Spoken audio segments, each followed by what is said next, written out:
Ludvig Kalen, velkommen til Halgås.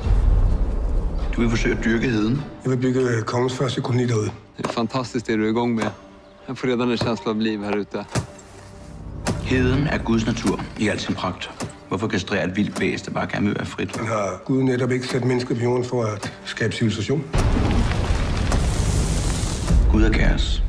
Livet er kaos. Nej, krig er kaos. Men vinderen er den, som kan finde ud af at kontrollere kaos.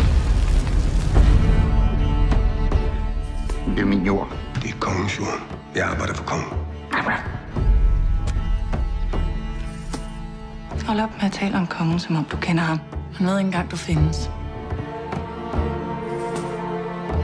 Og du kommer til at lykkes med at bygge din koloni derude? Ja.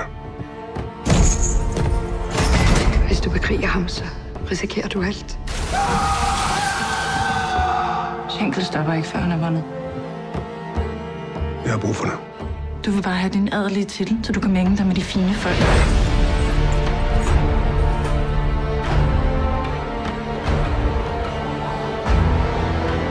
Jeg må væk herfra.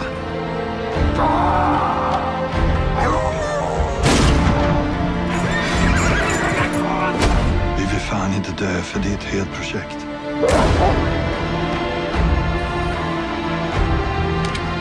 Hold dig væk fra heden. Er det forstået? Kaos, Ludvig. Livet er kaos.